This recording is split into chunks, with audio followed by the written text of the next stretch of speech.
Hi guys, welcome back to my YouTube channel BMS Gyan. आज हमको study करना है परीक्षा विज्ञानम अध्याय का थर्ड पॉइंट, जो कि है इंपॉर्टेंस एंड नॉलेज ऑफ कारण आदि 10वीं परीक्ष भाव। ठीक है, इसमें हम पढ़ेंगे 10वीं परीक्ष भाव, जिसमें कारण, करण, कार्य योनि, कार्यफल, ठीक है, कार्य, अनुबंध, देश, काल, प्रवृत्ति और उपाय, इन 10 भावों का अध्ययन करेंगे। इसके पहले वीडियोस में हमने इंपॉर्टेंस एंड नॉलेज ऑफ अष्ट स्थान परीक्षा, इंपॉर्टेंस एंड नॉलेज ऑफ आप्तोपदेश आदि एंड दर्शन आदि, चतुर्विद एंड षड्विद परीक्षा, इसकी वीडियोस हमने चैनल पे डाल दिए। तो अगर आपने इन वीडियोस को नहीं देखी तो आप हमारे चैनल पे जाके परीक्षा विज्ञान अध्याय की प्लेलिस्ट पे इन वीडियोस को देख सकते हैं।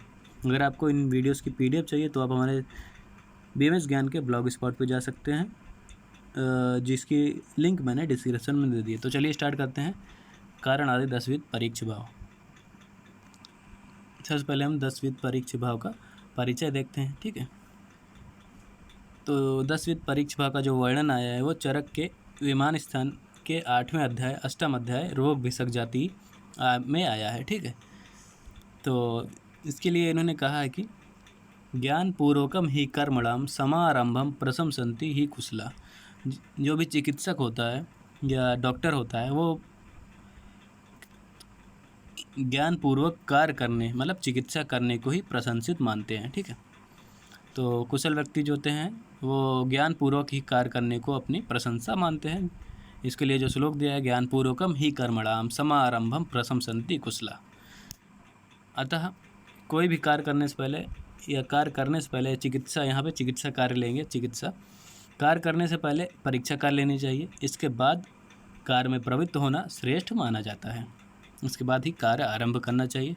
चिकित्सा के इच्छुक या चिकित्सा कर्म के इच्छुक वैद्य या चिकित्सा कार्य आरंभ के पहले प्रत्यक्ष, अनुमान व आप्तोपदेश परीक्षा के द्वारा परीक्षा करने वाले विषयों की परीक्षा कर कर्म करना प्रारंभ करें, मतलब चिकित्सा करना प्रारंभ करें। तो उनका सबसे पहला कर्तव्य बनता है कि वो चिकित्सा को शुरू करने से पहले प्रत्यक्ष, अनुमान व आप्तोपदेश की परीक्षा करके, परीक्षा करने वाले विषयों की परीक्षा करके फिर अपना चिकित्सक कर्म स्टार्ट करें या प्रारंभ करें। ठीक है, तो ये हो गया हमारा 10वीं परीक्ष भाव का परिचय। अब हम देखते हैं 10वीं परीक्ष भाव कौन कौन से हैं। आचार्य चरक ने किसी भी प्रकार की परीक्षा के लिए 10वीं परीक्ष भावों का वर्णन किया है, जो निम्न है। पहला है कारण, दूसरा है करण, तीसरा है कार्य योनि, चौथा है कार्य, पाँचवा है कार्यफल, छठवां है अनुबंध, सातवां है देश, आठवां है काल, नौवां है प्रवृत्ति और 10वां है उपाय। तो ये हो गए 10वीं परीक्ष भाव। ठीक है, तो इन्हीं के बारे में हम डिस्क्रिप्शन और डिटेलिंग में पढ़ेंगे। अब हम देखते हैं 10वीं परीक्ष भावों के महत्व या इंपॉर्टेंस ऑफ 10वीं परीक्ष भाव। वैद्यों के ज्ञान वर्धन करने के लिए, जैसे भिषजाम ज्ञानार्थम उपदेश्याम। ठीक है, तो वैद्यों के ज्ञान के वर्धन के लिए 10वीं परीक्ष भाव की ज्ञान अत्यंत महत्वपूर्ण है। इसके लिए आचार्य चरक ने विमान स्थान अध्याय 8 में वर्णन किया है कि ज्ञातवा ही कारण करण, कार्य योनि, कार्यफल, अनुबंध, देश, काल, प्रवृत्तियों, उपायान, सम्यग्भि निर्वर्तमानः, कार्याभि निर्वृत्ताविष्ट, फल अनुबंधम, कार्यम भी निर्वर्त यत्नति महता यत्नेन करता। ठीक है, तो उन्होंने कहा है कि इन 10वीं परीक्ष भावों का या इन विषयों का भावों का ठीक रूप से जानकर कार्य की उत्पत्ति में प्रभावित करता, मतलब चिकित्सक अधिक प्रयास के बिना ही, मतलब ज़्यादा प्रयास के बिना ही, कम प्रयास के बिना ही, अल्प प्रयत्न से ही कार्य की सिद्धि में मन के अनुकूल इष्ट फल की प्राप्ति कर लेता है, मतलब अपने कार्य को वो सफलतापूर्वक कर सकता है। तो सबसे पहले हम देखते हैं 10वीं परीक्ष भाव में जो हमारा सबसे पहले भाव है वो है कारण। ठीक है, इसके लिए आचार्य चरक ने विमान स्थान अध्याय 8 में वर्णन किया है कि तत्कारणम नाम तद्यत करोति सा एव हेतु सा कर्ता। इसका जो अर्थ हुआ वो है कि जो वैद्य चिकित्सा करता है वह कारण होता है।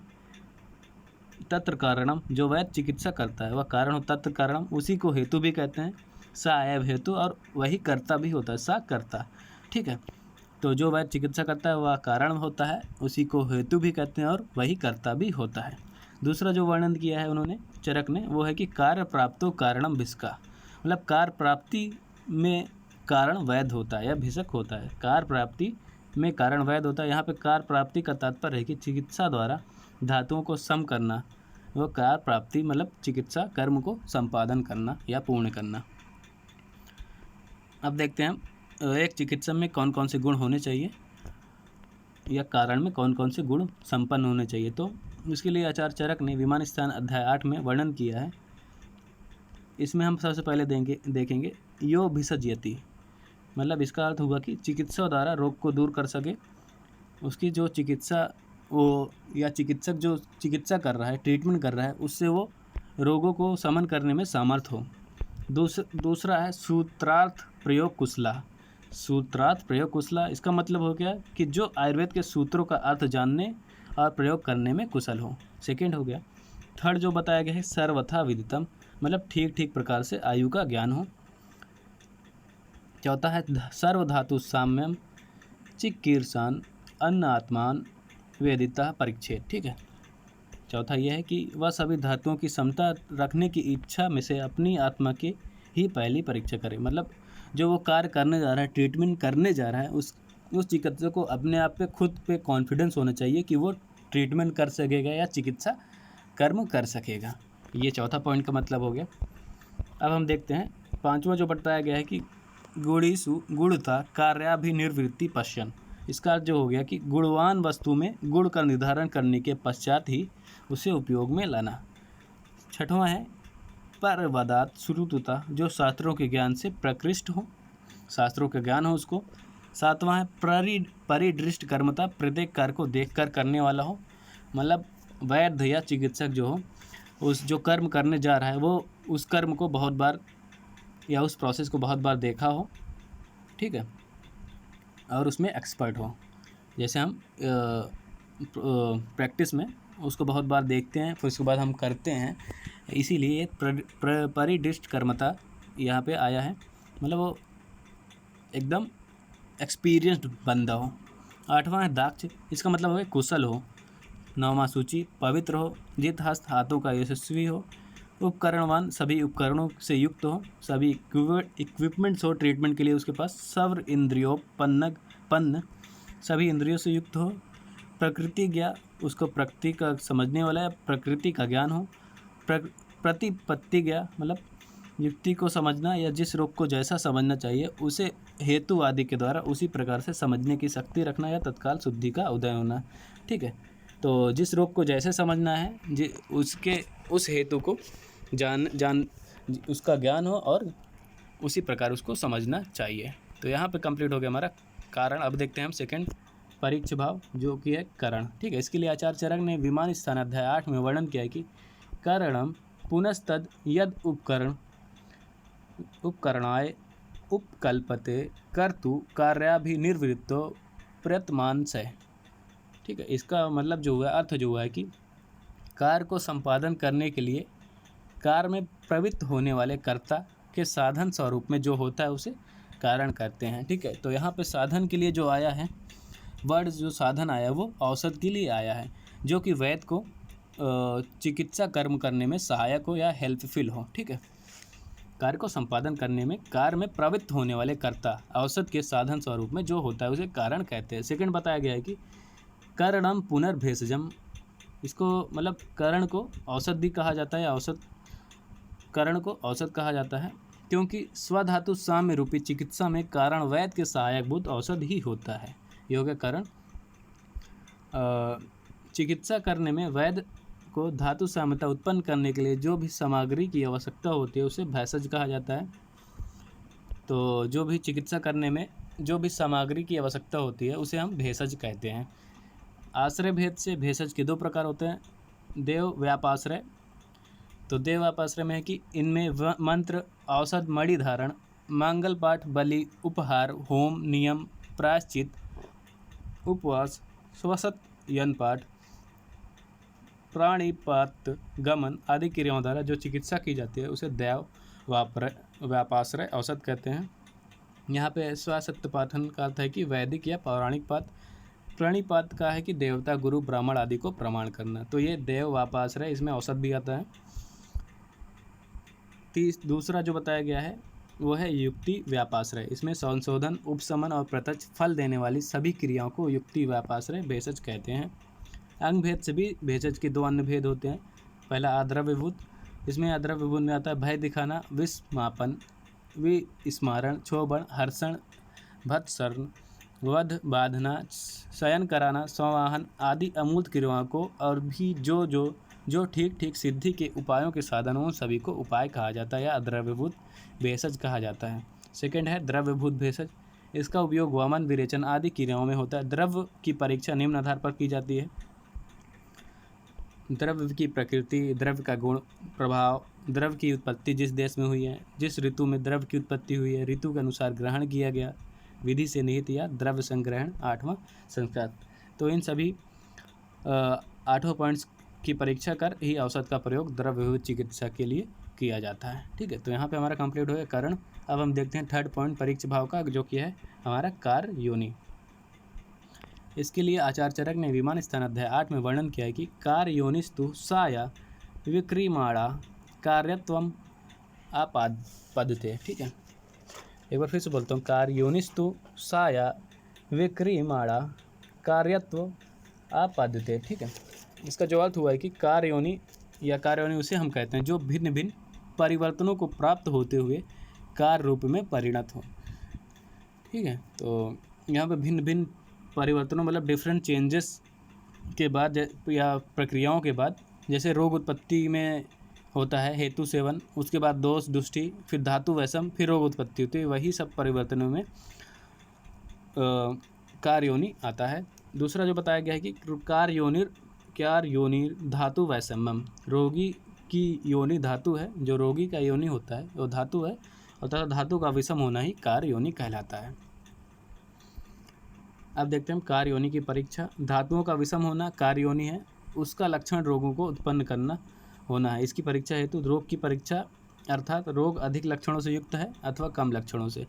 रोग की परीक्षा हो गई है, अगर ज़्यादा लक्षण है और कम लक्षण देख सकते हैं। रोग के साध्य और असाध्य, मृदु, दारुण लक्षणों की परीक्षा की जाती है। कार्य योनि में ये दो चीज़ आते हैं। रोग में अधिक लक्षण है या कम लक्षण है, रोग साध्य है या असाध्य है, मृदु है या दारुण है, तो इन सभी की परीक्षा कार्य योनि में की जाती है। अब हम देखते हैं चौथा पॉइंट हमारा कार्य।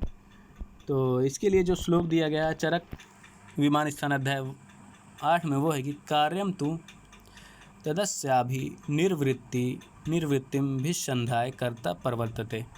ठीक है, तो इसका जो अर्थ बताया गया है कि धातु को सम करना या धातु की विषमता को दूर करना ही कार्य है, या कह सकते हैं ट्रीटमेंट एंड गेट विकार शांति। ठीक है, इसके अलावा जो अर्थ दिया गया था कि अपने इति कर्तव्य को निश्चित करने के बाद जिस प्रयोजन से कर्ता क्रिया में लगता है उसे कार्य कहा जाता है, मतलब चिकित्सा में लगता है उसे कार्य कहा जाता है। कार्यम धातु साम्यम, धातुओं के विषम होने पर उत्पन्न रोगों में धातुओं को सम कर रोग नाश करना ही कार्य है, मतलब चिकित्सा करना ही कार्य कहलाता है। अब देखते हैं कार्य की परीक्षा। कार्य की परीक्षा, धातुओं को सम करना वैद्यों का कार्य होता है। रोगों को शांत करना, रोगों को शांत हो जाना उसका लक्षण है। इसके परीक्षा निम्न प्रकार से की जाए: पहला, वेदना का शांत होना, स्वर्ण और वर्ण का ठीक होना, शरीर एवं बल की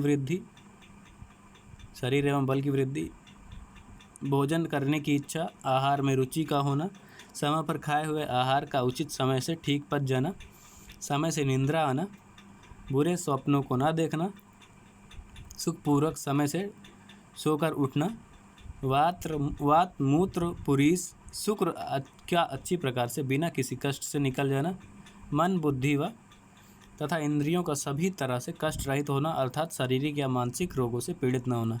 ठीक है, तो ये सभी जो लक्षण होते हैं वो सभी धातु साम्य कार्य की परीक्षा के लिए होते हैं। ठीक है, इससे हम समझ सकते हैं कि धातु की विषमता नष्ट हो गई है या धातु का जो रोगों का शमन हो गया है, यही कार्य कहलाएगा। अब देखते हैं हम हमारा 5वां पॉइंट जो है 10वीं परीक्षा भाग का, वो है कार्यफल। तो इसके लिए आचार्य चरक ने विमान स्थान अध्याय 8 में वर्णन किया कि कार्यफलम पुनस्तद यत प्रयोजना कार्याभिनिर्वृत्ति ऋष्यते, अर्थात जिस प्रयोजन के लिए कार्य प्रारंभ किया जाता है वह कार्यफल होता है। दूसरा बताया कि कार्यफलम सुख वाप्ति, सुख प्राप्ति है, और इसी के अर्थ द्वारा वैद्यों को अर्थ प्राप्ति यशोलोभ भी होता है, अतः अर्थ प्राप्ति यश की प्राप्ति के साथ सुख प्राप्ति कार्यफल कहलाता है। तो कार्यफल यहाँ पे हम सिंपल लैंग्वेज में कह सकते हैं कि आफ्टर ट्रीटमेंट जो हम गुड हेल्थ या स्वास्थ्य को प्राप्त करते हैं वही कार्यफल कहलाता है, या चिकित्सा के बाद जो भी हमारी स्वास्थ्य है वो वापस अपने नॉर्मल पोजीशन पे आ जाती है, वही हमको कार्यफल और सुख प्राप्ति देता है।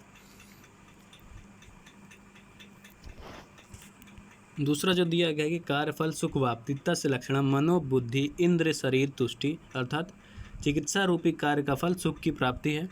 अगर चिकित्सा कोई ट्रीटमेंट कर रहा है और वो मतलब अच्छी प्रकार से भली भांति ठीक हो जाए वो व्यक्ति या रोगी, तो सुख की प्राप्ति होती है तथा मन बुद्धि इंद्रिय शरीर में संतोष आदि लक्षण उत्पन्न हो जाते हैं। ठीक है, अब देखते हैं हम अनुबंध। 6वां पॉइंट है हमारा 10वीं परीक्षा भाव का अनुबंध। इसके लिए जो दिया गया है कि खलु साया कर्तारम अवश्यम अनुबंधना इति कार्याद उत्तर कालम कार्य निमित्ता शुभो व्याप शुभो भावा। इसका जो अर्थ हुआ कि जो कार्य करने के बाद कार्य के ही द्वारा अच्छा या बुरा फल कर्ता को अवश्य भोगना पड़ता है, उसे अनुबंध कहते हैं। ठीक है, ये कह सकते हैं कॉन्टिन्यूएशन या अच्छा या बुरा फल का बना रहना ही अनुबंध है। बट जो चिकित्सा का मेन उद्देश्य है वो रोग की शांति और स्वास्थ्य लाभ है। सो सुख की प्राप्ति होना और सुख बना रहना, जिसे दीर्घायु की भी प्राप्ति हो, इसे ही अनुबंध कहते हैं हम। नेक्स्ट जो बताया गया है वर्णन चरक विमान स्थान अध्याय 8 में वो है कि अनुबंधा खल वायु, कार्यफल के बाद आयु का ठीक रहना ही अनुबंध कहलाता है, अर्थात आयु में लाभ। दूसरा बताया कि अनुबंधस्तु खल वायु तस्य लक्षणम प्राण सह संयोगा, मतलब आयु को अनुबंध कहते हैं, जो आयु होती है उसको अनुबंध कहते हैं। प्राणों के साथ मन बुद्धि शरीर का तथा इंद्रिय का संयोग होना ही उसका लक्षण है। ठीक है, तो प्राणों के साथ मन बुद्धि इंद्रिय और शरीर का एक साथ संयोग होना या सम्मिलित रहना और भली भांति सुख प्राप्ति होना या स्वास्थ्य होना ही अनुबंध कहलाएगा। अब हम देखते हैं अपना 7वां पॉइंट परीक्षा भाव का, 10वीं परीक्षा भाव का देश। ठीक है, तो इसके लिए जो आचार्य चरक ने वर्णन दिया है कि देशस्त्वा अधिष्ठानम, अर्थात रोग व औसत द्रव्य मात्रा का जो अधिकरण होता है उसे देश कहते हैं, मतलब जहाँ ये रोग और औसत होते हैं या जहाँ इनका अधिष्ठान होता है। दूसरा वर्णन है कि देश भूमि आतुर्चा, देश 2 प्रकार के होते हैं, पहला भूमि और दूसरा देह देश या आतुर्देश। देश से संबंधित 10वीं परीक्षा का वर्णन आगे बताया जाएगा।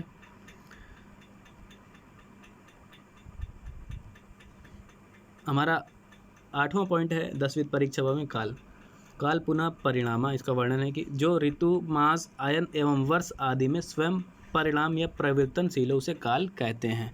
ठीक है, काल पुनः 2 प्रकार का होता है, संवत्सर और आतुर अवस्था। संवत्सर देखते हैं, एक संवत्सर 6 ऋतुओं से विभक्त होता है। हेमंत ग्रीष्म वर्षा या 3 ऋतुएं क्रम से शीत उष्ण वर्षा लक्षण होती है, जैसे हम फर्स्ट ईयर में पढ़े थे। इन ऋतुओं में अधिक सर्दी गर्मी वर्षा होने के कारण दुक्कर होती है और शरीर और औषधियों के लिए उपद्रव करने वाली होती है। यह संवत्सर है, मतलब अवसर। हेमंत ऋतु में अतिमात्र शीत से पीड़ित होने के कारण शरीर सुखी नहीं होता और अत्यंत शीतल वायु से परिपूर्ण होता है। हेमंत ऋतु में बहुत ज़्यादा ठंडी पड़ने से या शीत पड़ने से शरीर जो होता है वो सुखी नहीं होता और अत्यंत शीतल वायु से परिपूर्ण होता है ऐसे शरीर में जब उष्ण स्वभाव वाला औषध की संशोधन के लिए प्रयोग किया जाता है, ऐसे शरीर में जिसमें वायु शीतल वायु परिपूर्ण है, इसमें जब हम उष्ण स्वभाव वाले औषध के संशोधन के लिए प्रयोग करते हैं तो उसका भी प्रभाव अधिक शीत से पीड़ित होने के कारण मंदवीर हो जाता है। ठीक है, तो जो भी औषध संशोधन के लिए प्रयोग करेंगे उसका जो प्रभाव रहेगा वो मंदवीर हो जाएगा। यदि उससे उत्तम रीति में संशोधन नहीं होता और शरीर में भी वात के उपद्रव से युक्त हो जाता है। यदि उससे उत्तम रीति से संशोधन नहीं होता और शरीर में भी वात के उपद्रव से युक्त हो जाता है, क्योंकि जब औषध अपना सम्यक उपयोग नहीं कर पाती तो वह वायु को कुपित कर देती है, जिससे शरीर में अनेक प्रकार वायुजन्य रोग हो जाते हैं। ठीक है, तो जब औषध अपना कार्य जो होती है वो सम्यक रूप से नहीं कर पाती तो वो वायु को प्रकोपित कर देती है या कुपित करती है, जिससे शरीर में अनेक रोग वातजन्य रोग हो जाते हैं। ग्रीष्म ऋतु में अत्यंत गर्मी पड़ने से गर्मी पड़ने से पीड़ित होने के कारण शरीर असुखी होता है। उष्ण वायु और धूप से पूर्ण हो जाने से शरीर अधिक शिथिल हो जाता है और दोष शरीर में अत्यंत लीन हो जाते हैं। उष्ण स्वभाव वाले संशोधन के लिए प्रयोग की गई औषध उष्ण शरीर और उष्ण संशोधन के संयोग से अति योग कारक हो जाते हैं, जैसे शरीर उपद्रव से युक्त हो जाता है। ठीक है, तो पहले से ही उष्ण वायु और धूप से पूर्ण शरीर हो जाता है गर्मी के कारण या ग्रीष्म ऋतु में। ठीक है, जिससे शरीर में दोष अत्यंत ही लीन हो जाते हैं। अगर हम उसी टाइम उष्ण स्वभाव वाले औषध का प्रयोग करें संशोधन कर्म में, तो वो जो होंगे इन दोनों का योग हो जाएगा। औषध उष्ण शरीर और उष्ण संशोधन के संयोग से या उनके योग से अति योग कारक हो जाती है, जिससे शरीर में उपद्रव उत्पन्न हो जाता है। वर्षा काल में आकाश बादलों में से घिरा होता है अतः सूर्य चंद्रमा तारे छिपे रहते हैं और आकाश मंडल धाराओं से व्याप्त होता है। पृथ्वी कीचड़ और जल के समूह से व्याप्त रहती है, इसलिए मनुष्य का शरीर से भी अत्यंत गीला होता है और संपूर्ण औषधियों का स्वभाव भी पृथ्वी आदि के गीले होने से तथा जल और मेघ से दूषित वायु के लगने से नष्ट हो जाते हैं। और जो भी संपूर्ण औषधियों का स्वभाव होता है वो पृथ्वी आदि के गीले होने से तथा जल और मेघ से दूषित वायु के लगने से नष्ट हो जाते हैं, इसलिए वमन कारक औषधियाँ भारी स्वभाव वाली हो जाती हैं। उनका प्रयोग इस ऋतु में किया जाए तो न वे स्वयं अच्छी प्रकार निकलती हैं और न दोषों को उचित रूप से निकालती हैं। अगर हम इस ऋतु में वमन कारक औषधियाँ प्रयोग करते हैं तो न वो अच्छे प्रकार से दोषों को बाहर निकलती है और खुद भी बाहर नहीं निकलती अच्छे प्रकार, और शरीर में भी रोगों के लिए गुरु समुक्त हो जाता है। अतः इन ऋतुओं में संशोधन विधियों का प्रयोग नहीं किया जाता जब तक कि कोई हानिकारक ऐसा रोग ना हो जिससे वमन इत्यादि कारण अनिवार्य हो या इमरजेंसी हो। सेकेंड जो देश है वो आतुर अवस्था है। आतुर अवस्था के आधार पर काल के दो भाग किए गए हैं, पहला है काल, दूसरा है अकाल। भैंसज अवस्था काल में औषध का ग्रहण करने पर उचित लाभ की प्राप्ति होती है, किंतु अकाल में ली गई औषध से भी लाभ की प्राप्ति नहीं होती। ठीक है, तो भैंसज अवस्था काल में औषध का ग्रहण करने से रोगों का अच्छी प्रकार से भली भांति शमन होता है, जबकि अकाल में ली गई औषध से लाभ की प्राप्ति नहीं होती। 9वां पॉइंट है हमारा प्रवृत्ति। इसके लिए जो आचार्य विमान स्थान में अध्याय 8 में वर्णन किया है कि प्रवृत्तस्तु खलु चेष्टा कार्यार्थ सैव क्रिया कर्म यत्न कार्य समारंभश्च। ठीक, अर्थात कार्य के लिए जो चेष्टा की जाती है, चेष्टा कार्य अर्थ उसे प्रवृत्ति कहते हैं। इसे क्रिया कर्म यत्न एवं कार्य समारंभ भी कहा जाता है। इसे सैव क्रिया कर्म यत्न आरंभश्च, तो इसे कर्म यत्न और कार्य समारंभ भी कहा जाता है। दूसरा जो बताया गया है कि प्रवृत्ति प्रति कर्म समारंभ, तो प्रति रोगियों की चिकित्सा करने के लिए जो कार्य का आरंभ किया जाता है उसे प्रवृत्ति कहते हैं। प्रवृत्ति प्रति कर्म समारंभ, जो भी कार्य का आरंभ किया जाता है उसे हम प्रवृत्ति कहते हैं। दूसरा जो बताया गया है कि प्रवृत्तस्तु प्रति कर्म समारंभ तस्य लक्षणम भिषक औषध आतुर परिचारका नाम क्रिया संयोग, अर्थात प्रत्येक के प्रति चिकित्सा का आरंभ करना ही प्रवृत्ति कहलाता है। ठीक है, उसका लक्षण वैद्य औषध रोगी सेवक इनकी उचित क्रियाओं का उचित रूप में संयोग होना, अर्थात इन चारों की अपनी क्रियाओं में लग जाना ही प्रवृत्ति है। जब चिकित्सा के चतुष्पाद अपने अपने कार्यों में लग जाते हैं, अच्छी प्रकार अपना कार्य करते हैं, तो वही प्रवृत्ति कहलाती है, वही हमें कार्य का आरंभ कहते हैं उसे। अब हम देखते हैं उपाय, हमारा 10वां पॉइंट और लास्ट पॉइंट 10वीं परीक्षा का उपाय। इसके लिए जो श्लोक दिया गया है कि उपाया पुनस्त्रायणाम कारण आदिनाम सौष्ठम अभिवादनाम विधानाम च सम्यक तत्स लक्षणम भिषक आदिनाम यथोक्त गुण संपदम देश काल प्रमाण सात्म्यम क्रिया आदिभिश्च सिद्ध कारण सम्यक उत्पादित औषध स्याव चारणम इति। ठीक है, तो जब वैद्य आदि चारों पादों की उत्तमता को उपाय कहते हैं। जब वैद्य मतलब चिकित्सा के चतुष्पाद, वैद्य हो गया उसमें परिचारक हो गया, रोगी हो गया और औषध हो गया, जब ये अपने चारों पादों की उत्तम अवस्था में रहते हैं उसे ही उपाय कहते हैं। ठीक है। कारण आदि तीनों मतलब कारण, करण और कार्य योनि का सौष्ठव मतलब कार्य के अनुकूल होना, और अभिविधान मतलब कार्य को उत्पन्न करने वाली स्थिति का उचित रूप से होना, और कार्यफल अनुबंध को छोड़कर कार्यों का होना भी उपाय कहता है। ठीक है। दूसरा देख सकते हैं कि भिषक आदि चिकित्सा के चारों पादों के भली भांति कार्य निर्वाह की प्रक्रिया को उपाय कहते हैं।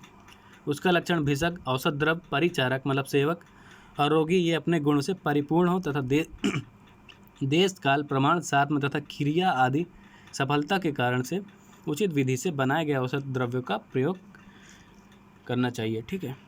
तो ये हो गया उपाय। तो सिंपल सा मीनिंग है कि जब कारण और कार्य योनि का अपने गुणों से युक्त होना ही उपाय है। ठीक है। अब हम एक शॉर्ट में देख लेते हैं 10 विध परीक्षा भाव। समरी कह सकते हैं, सारांश। आचार्य चरक ने किसी भी प्रकार की परीक्षा के लिए 10 विध परीक्षा भावों का वर्णन किया है, जो कि निम्न प्रकार है। पहला है कारण। चिकित्सा की सफलता में चिकित्सक ही कारण है या वैद्य ही कारण है। सेकंड है औषध मतलब कारण, औषध कार्य की पूर्णता के लिए उपकरण का कार्य करने से कारण है। ठीक है। तो कारण जो हो गई औषध हो गई। थर्ड है कार्य योनि। शरीर धातुओं की विषमता होना ही कार्य योनि है, मतलब रोग की उत्पत्ति होना। चौथा है कार्य। चिकित्सा का परम उद्देश्य धातु साम्यता को पुनः स्थापित करना है। ये हो गया कार्य हमारा, धातु की विषमता को सम करना। पांचवा है हमारा कार्यफल। रोगी का आरोग्य सुख प्राप्त होना कार्यफल कहलाता है। छठवां अनुबंध। रोगी को दीर्घायु प्राप्त होना अनुबंध कहलाएगा। सातवां है देश। भूमि मतलब जन्म का देश तथा रोगी का शरीर देश है। आठवां है काल मतलब संवत्सर और रोगी की आयु काल है। नौवां है प्रवृत्ति। रोगी की चिकित्सा संबंधी कार्यों को आरंभ करना ही प्रवृत्ति है। 10वां है उपाय। चिकित्सा आदि चतुष्पाद को अपने अपने गुणों से युक्त होकर कार्य करना और इन सब का कुशलतापूर्वक सहयोग करना उपाय कहलाता है। जब चिकित्सक आदि चतुष्पाद वैद्य, औषध, रोगी और परिचारक अपने अपने गुणों से युक्त होकर कार्य करते हैं और इन सभी का जो कार्य होता है वो कुशलतापूर्वक सहयोगी हो और जो इनका कार्यफल हो वो सुख प्राप्ति देने वाले, तभी इसे हम उपाय कहते हैं। इन 10 विध परीक्षा भावों में देश अर्थात रोगी के शरीर के बल प्रमाण की परीक्षा हेतु आचार्य ने 10 विध परीक्षा का उल्लेख किया, जो कि हम बाद में पढ़ेंगे। 10 विध परीक्षा। ठीक है। यहाँ पे हमारा कंप्लीट हो गया 10 विध परीक्षा भाव। ठीक है। अगर इसमें आपको कोई डाउट हो तो आप हमें अपना क्वेश्चन कमेंट बॉक्स में पूछ सकते हैं। तो मिलते हैं नेक्स्ट वीडियो में, तब तक के लिए धन्यवाद।